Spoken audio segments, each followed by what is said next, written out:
Hi, everyone, and welcome to this edition of Peace Talks. This is a series where we catch up with the bands and musicians that are coming to play for us in Worcester at the Marr's Bar.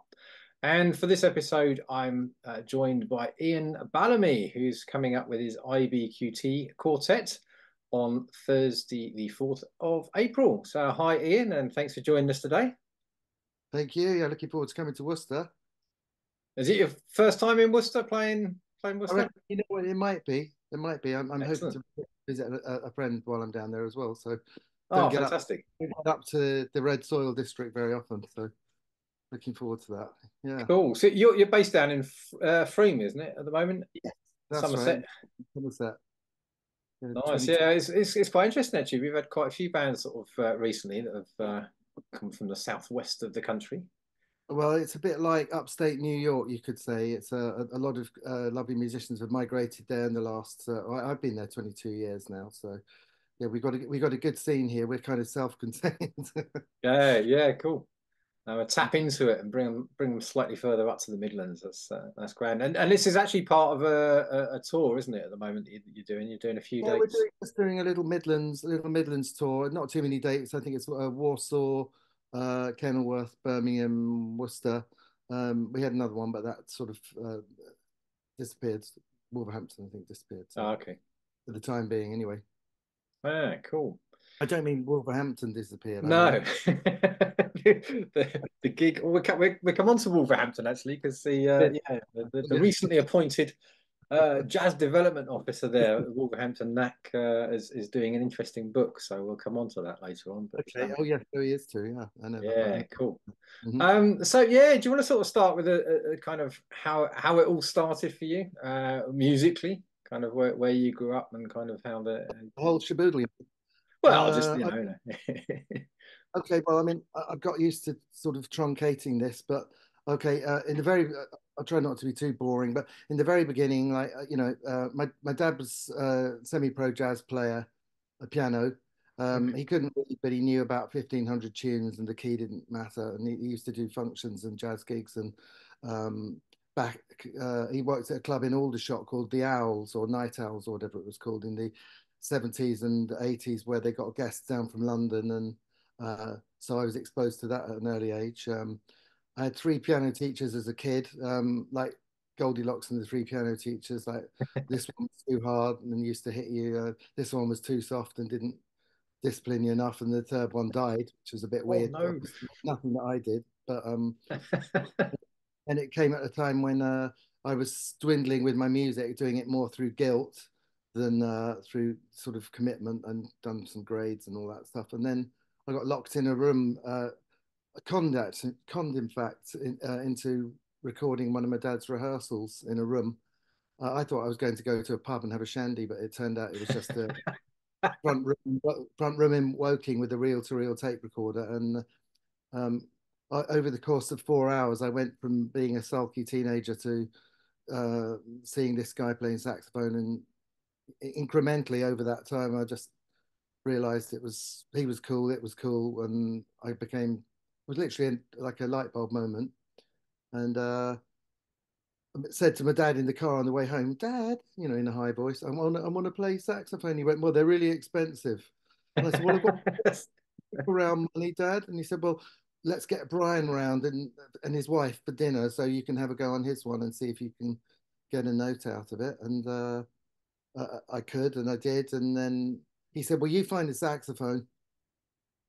And I went through the local, like phone book. And by the time he come home, I'd rung 8 music shops, and they said this one costs that much, but it needs this doing to it, and this is better, but it's more money.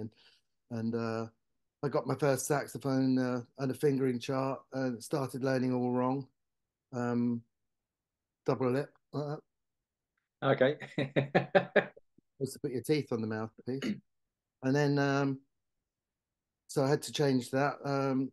I left school at 16 because I wanted to become a jazz musician, which was absurd for a kid from Guildford. I wasn't from posh Guildford, but I was from Guildford, and uh, I found a course with some help of my folks that I could learn to build and repair musical instruments for 2 years, which basically meant I could be in South London and practice in the lab at lunchtime. got a lot of stick Okay. for that. Just being nearer to where it was all happening. Yeah. And then I won a talent competition in 1981. Actually, Julian Joseph came second, so we've been friends ever Oh, since. wow. Yeah. And I won a year's free MU membership and £100, which was all right. You know, basically, it's a way of getting you to join the MU for the rest of your life. First And year then free.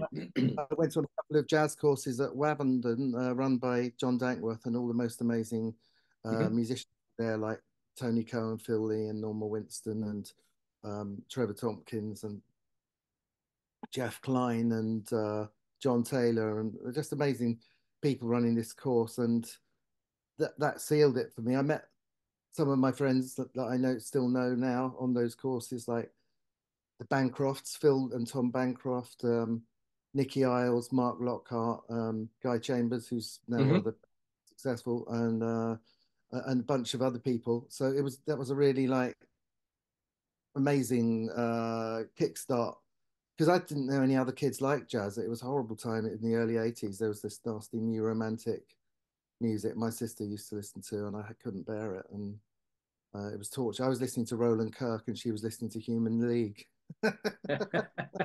I was probably also listening to Human League around that time, but yeah. Yeah, well, yeah. Anyway, so yeah, and then Chris Lawrence, who was a bass player at Wavendon, they'd introduced me to Steve Barry, who lived with Django Bates, and they called me up for a rehearsal, and I couldn't read any of their hard original music because I was a rubbish reader. I was so desperate to prove that I wasn't awful. I sort of made up for it in other ways, and eventually the bloke who ran the Bull's Head at Barnes offered Oh, me, yeah. because he used to twin me up with like Stan Saltzman and Jimmy Hastings, and Kathy Stobart gave me a few lessons in the beginning, which was just a couple, you know, it was lovely. And so the guy at the Bull's Head, he offered me a Sunday a month, Sunday lunchtime, or a Sunday a month for a year, I think, if I got a young band together. So I got this band together with Django and Mick Hutton, who he was working with, and a drummer called Dave Trigwell, who was a great drummer, who's now he's gone. And that was basically how I started. Too scared to go to Nijo because it was all macho and it was all about reading and Right. big ballsy stuff. But I found myself sort of gravitating into Loose Tubes,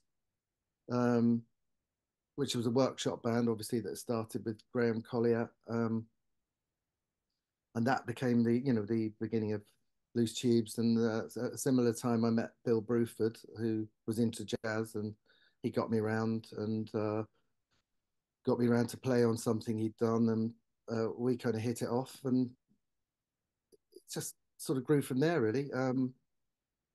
He was working with Patrick Moraz from the Moody Blues, Right. and had a tour as a duo in Japan, which Patrick suddenly had to pull out of. So Bill said to me, "Do you want to go to Japan?" And I went, "Yeah." And he said, "Well, we better form a band, hadn't we? Better form a band." And I went, "Well, yeah." And he said, "Well, who do you think?" I said, "Well, I've got these amazing Django Bates and Mick Hutton." And it was Steve Arguelles on the drums at the time. And Bill basically took my band members. I named the band Earthworks. Like we were looking for names. I came up with the name of it, and we went to Japan and then America and Europe, and it sort of, between that and Loose Tubes, it made up for not going to music college, of which there was little choice. Fantastic. Yeah, Little, I was going to say. anyway. So I got the open letter album that was bought. Still got the price tag on it from Past and Present Records, which was a fantastic record shop in Watford at the time where I lived. £2.99. I got that for. You were a bit tough, mate. Huh? Be a free one. That was that one, and then look, I've also got the Earthworks on CD. All Heaven Broke Loose, and that was 13.49 at our price records. Remember our price record? For you. You know, weirdly enough, somebody went to Southeast Asia and there was a bootleg of that record, Okay. and they left out the H, so it just said Earthworks. And everything exactly, right, but they misspelt Yeah. the name of the band. That was funny. Yeah. Oh, fantastic. Earthworks, it was. Yeah. Yeah, cool. So I saw And Billy Jenkins and Woodwharf and the rehearsal studio. These in Greenwich. These were all kind of. It was like a hub of activity, and because I played with Billy Jenkins at the Riverside Theatre, Gil Evans was there, and Gil Evans saw me playing with Billy, which I have to be honest, I was thinking, oh, I wish he'd heard me with my real band, but because it was quite comical. Um, but I got asked by Gil Evans to go and do that Absolute Beginners film soundtrack because he rang the fixer the next day and said, Malcolm, get me that kid I saw on alto, last oh night. wow, And so, yeah, a lot of things sort of just came happen. about. Yeah, and you don't question it when you're young anyway. You just go, oh, this is what I want to do, and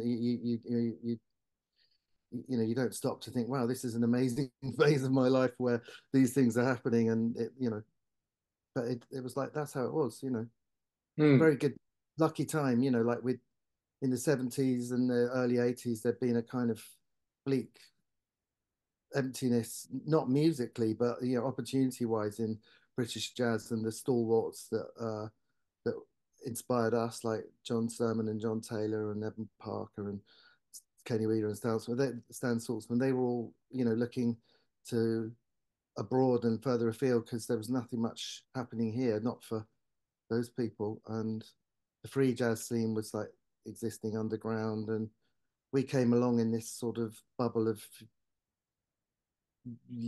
upwardly mobile yuppie mm. environment, which somehow or other, believe it or not, there was a trickle down effect where more crumbs got spilt from the skyscrapers for us to, you know, they've put a stop to that a lot now. Mm. Actually, the sooner they go, the better. I'm afraid. Sorry. Yeah. So yeah, That's a coming. rough. That's a rough. You know. Yeah, can I that's can I go now? many years in a Can I short go short now? space of time. Yeah. So with Loose Tube, so I bought that album, but I hadn't really did. Were there two albums that you did, and then was most of it? Was there another album? Was it three? Was it okay? Yeah. Yeah, there was. The third one was. Second one was called Delightful Precipice, and the first one was just called Loose Tubes. Right. And yeah, Because yeah, as I mentioned, the yeah, Steve Bradley is writing a book on the band. yeah, Not sure when that's recently made acquaintance with Steve over at the New Hampton Arts Centre in Wolverhampton. that's right. Yeah, And yeah, I got to see because you did was it a 30th anniversary thing at Ronnie Scott's 20 around 2014 would it have been? yeah. So yeah, I was, Actually, I yeah, was, I was right at the front because I know Django had his keyboard there and his I was propping up his uh, sheet music because his music stand on his keyboard didn't work. I was that close. I put my beer bottle down to prop up his sheet music. But oh yeah, yeah, that's yeah, it was a fantastic gig that was. It's and yeah, fitting that. I've never seen a band that big before or since in Ronnie Scott's. I think that was into the seating areas and everything. the Yeah, Get Rich fantastic. Slow project. Hmm? It's a Get Rich Slow project. Get Cool. Rich. I also saw on your credits on your bio that you worked with Everything But the Girl. I was interested. Was that on one of their singles? Was it or one of their albums, or was Uh, that as a live? Peter King, the fantastic alto saxophone. Mhm. He was working with them because Ben Watt's father was a jazz fan, and so Ben grew up with jazz, and he wanted Yeah. saxophone on this track or the other, and Peter King did a bit with them, and then they signed up to Warner Brothers Records with Tommy LaPuma producing. Mhm. We produced George Benson and all that stuff. Warner Brothers, and they had this album out. It must have been a real big budget album. I can't remember what it was called now. I just can't. But I couldn't believe it. They had Stan Getz, Michael Brecker, and Kirk Whalum all on their album on Wow. various tracks. This is around 1990, Right. and I got to do a little tour with them, ending with 3 nights at the Albert Hall, um, which was great. Except I got sacked on the last night, basically because Tommy LaPuma came along and asked, "Who's this guy?" And they said they told him, and they discovered that they could get someone from Los Angeles for half the money that they were paying me, so I Oh, got fired. oh well. Plus, I made a nasty noise on the microphone and upset the sound man. So anyway, that was the end of that. The good news was though that George Coleman was playing at Ronnie Scott's, and Okay. this is true. It's an unbelievable true story. But after this sort of, I didn't know I'd been fired at the time, but I know I'd had a turning off from the sound man, and 3,000 people in the Albert Hall all sort of jumped at the same time because of the noise I made. It was quite empowering. Um, anyway, I went to Ronnie's, and Bill Skeet was sat there with George Coleman and introduced me to George, who's one of my absolute heroes. And he said, George, he introduced me to George, and George said, he said, my friend Bill tells me you're a fine saxophone player, and he don't hand out no false accolades. That's what he said. Well, your goodness me, and he said, well, why don't you come and play with us? And I'd already had a couple of beers, and I was not expecting that, and, Yeah. and I thought I'd never get a chance like this again. And we went into Ronnie Scott's office and started um, deciding a tune. He said, okay, we'll start with Yesterdays by Jerome Kern, and then you do one on your own, he said, and then I'll do so and so, then we'll do, and he wanted me to do the whole set, you see. Wow. And had a reputation for really roasting people and stuff like that. But I've got to do this, and I love his playing so much, and so I did the whole set with him. And when we were trading fours and eights and stuff like that, the weird thing was it's like when you meet somebody that you're so in sync with that you say the same thing at the same Mhm. time, and then you sort of get a bit, Ooh, what was oh, that? it happened multiple times.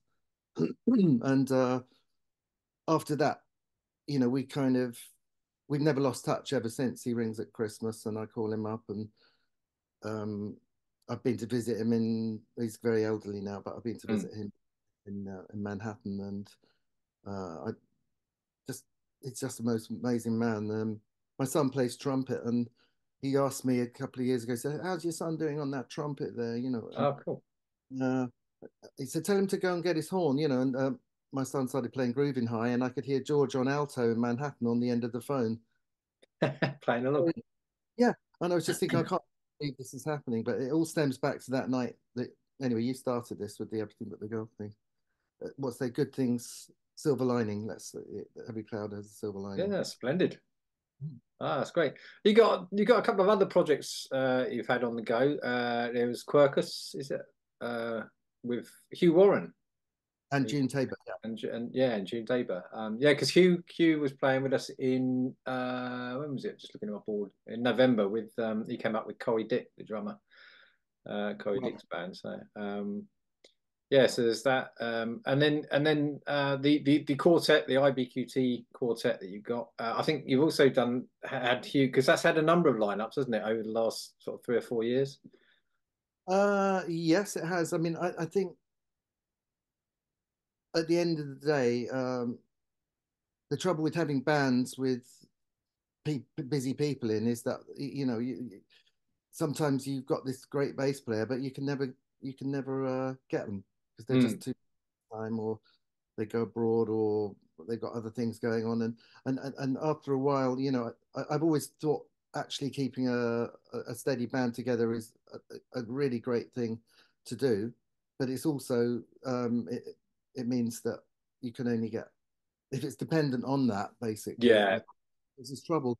And since we've been doing our, every Wednesday, every other Wednesday at Lottie's Bar in Broome, which is a residency which I started 2.5 years ago, I've tried every combination of all my favorite people within a macrobiotic radius, if you like.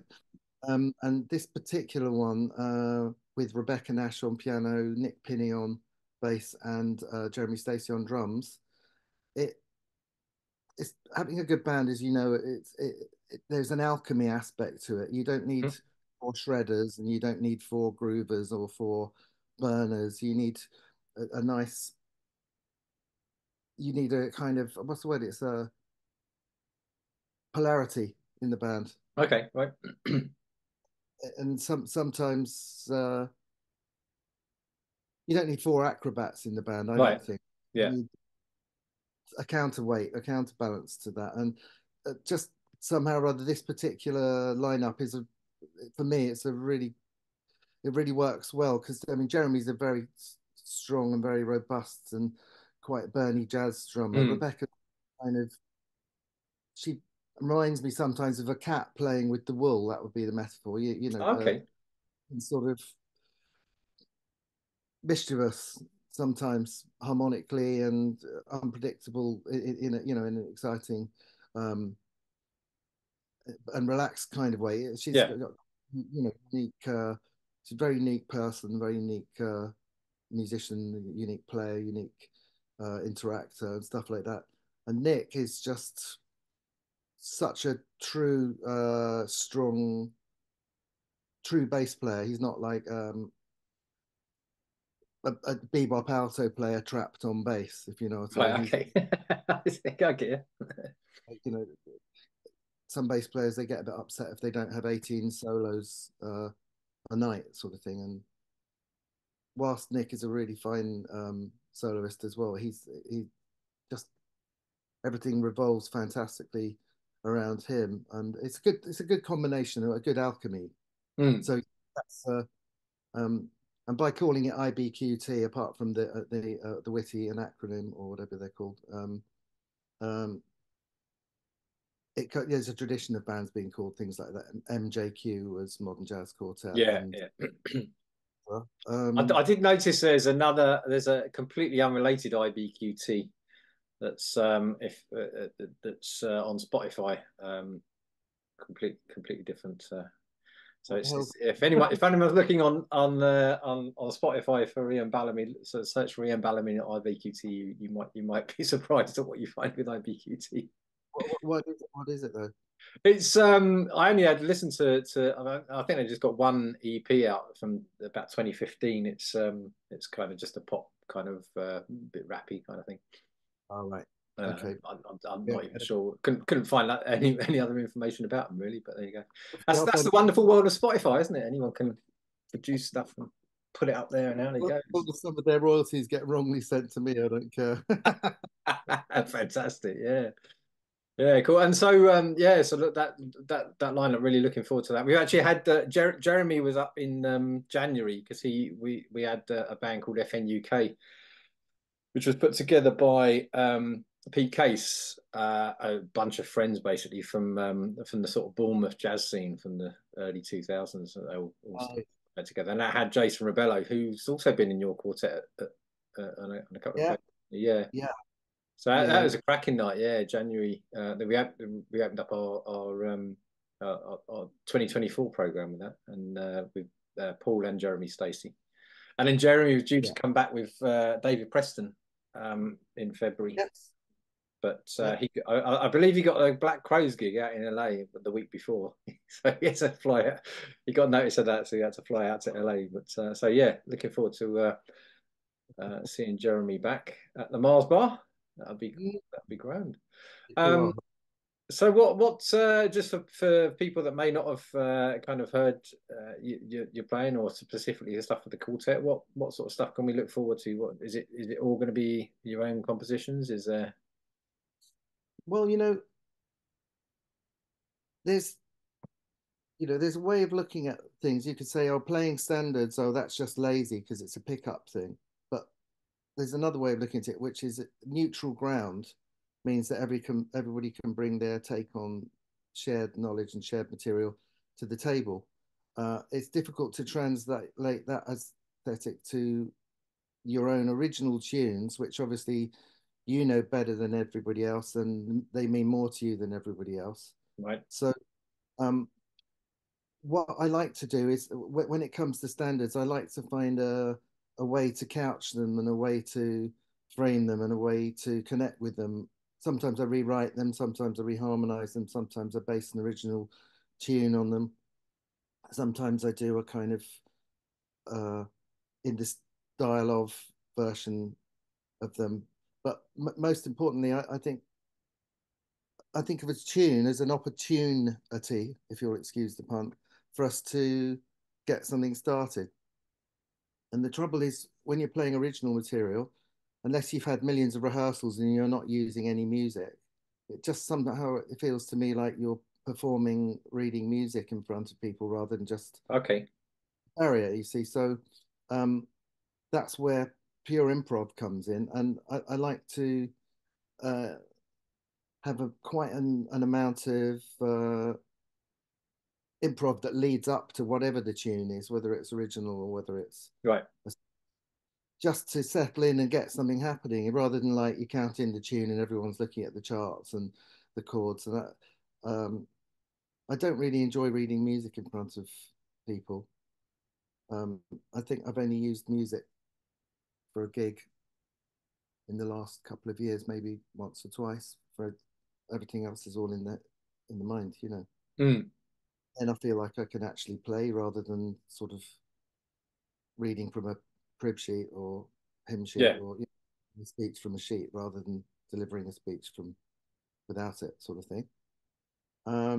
So I guess it'll be a mixture of originals, a mixture of standards with like heavily encrypted or stuff done to them or not encrypted at all.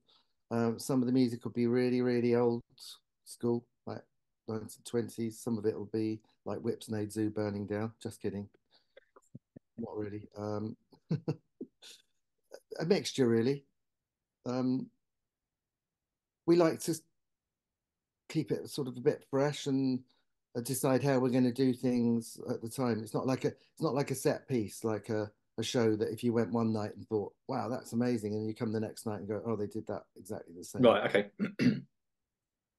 I don't really always like to choose the order of the tunes because you might not feel like it when you get up there. You go like, Right. oh, I didn't feel like playing this tune first, or you know. Cool. One of my favorite gigs I ever did was down. I was stepping down in where is it in Exeter? That nice church somewhere. Can't remember what it's. Topsham. That's it. No, I don't. Not I aware. stepped Topsham for Jake McMurtry, and I called you know, with a house rhythm section and stuff. And Mm-hmm.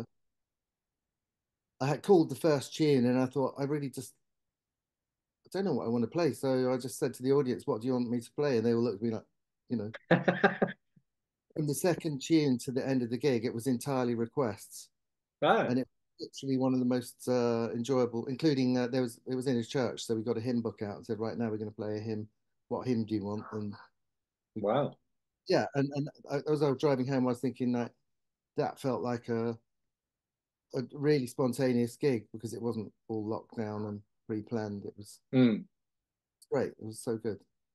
So Sounds exciting. So, yeah. Really, not really saying looking forward. I'm not saying I'm going to do requests all night, but I'm Do any gonna Coldplay, mate? Do any Coldplay? Fantastic. So yeah, really looking forward to having you and your quartet down at the Mars Bar. Thanks so much for you taking time out to join us today for this. It's been really, really interesting. There's some great nuggets in there. So come down and see the IBQT, Iain Ballamy's IBQT at the Mars Bar in Worcester on Thursday, the 4th of April. April already. Goodness me. Great. Safe trip down and or up as it is for you, and see you on Thursday. okay. Thanks.